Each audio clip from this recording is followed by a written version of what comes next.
Hi there, Phil Simborg for the USBGF.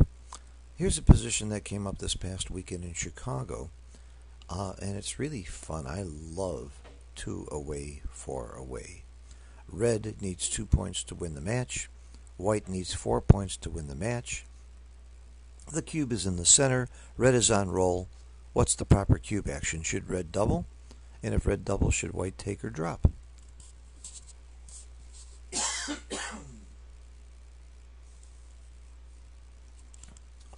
Well, at the Backgammon Learning Center, which is myself and my teaching partners, we teach a doubling process. Step 1, what is the take point? What are the prices of gammons for both players, with the cube turned and not cube turned? Then,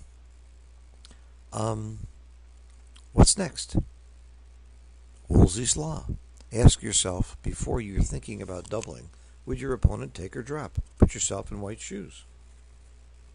Well, if I were white, my determination on whether to take or drop is pretty simple.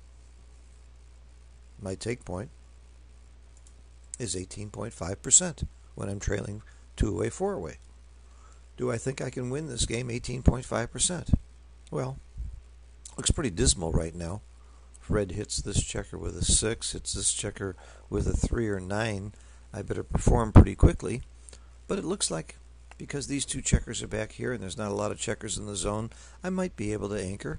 If I give up now, I'm losing 1 away, 4 away Crawford, and my winning chances just happen to be about 18.5%. That's why that's my take point, because if I take this cube, I'm redoubling immediately and we're playing for the match. So if I'm white, I think I have a take. Does that mean that red should double? Usually when he has a take, you look at market losers. How would you lose your market here? Well, if you hit and he doesn't anchor, if you hit here and he doesn't anchor, you could lose your market. You could roll double 1s, double 2s, any 9 that he doesn't hit, bring a couple checkers down and he doesn't come in. I can sure see a lot of ways he could lose his market. So since he has a take and you can lose your market pretty easily, that would generally mean it's a double, doesn't it? So you go ahead and double, take. Very wrong. Very wrong. At these kinds of scores, you have to think about something else. You have to think about playing on for the gammon. Red is going to win a lot of gammons here if things go well, and can win the entire match if things go well.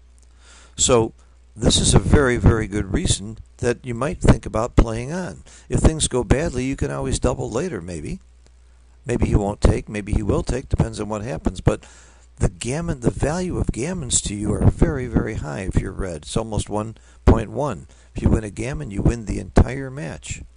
This is one of those very unusual situations where it is a take for white, but it's also too good to double for red. So when you're used to using Woolsey's Law and you come to the conclusion that your opponent has a take and you're used to counting market losers, that's not the only thing you have to think about. You have to think about what happens to gammon values. Once you double and he redoubles, gammons are lost and you lose the 60% gammons that you have. One of the things you should always think about if you're thinking about playing on, if you think you might be too good, is what's likely to happen on the next roll. Is there anything that's really, really horrible that can happen to red here on the next roll? What's his really bad rolls? He doesn't have anything that is terribly crashing or terrible rolls. Double 6, double 5, double 4, double 3. The doubles are the ones you usually look at that might be crashers, and nothing really crashes for red here. What about after he rolls, if he doesn't roll too well? What really hurts him? About the only thing that can really hurt him is a 4 if he doesn't hit him. Or, of course, double 4s or double 1s. That's not too many rolls. So you can afford to take a roll here and see what happens. And you can think about doubling next time. This brings up another very, very important concept about cube action. Every roll is a cube action consideration. Every time you roll or don't roll, you have a decision to make. And you don't really have to try and figure out what's going to happen for the rest of this game. All you have to figure out is what's going to happen next roll.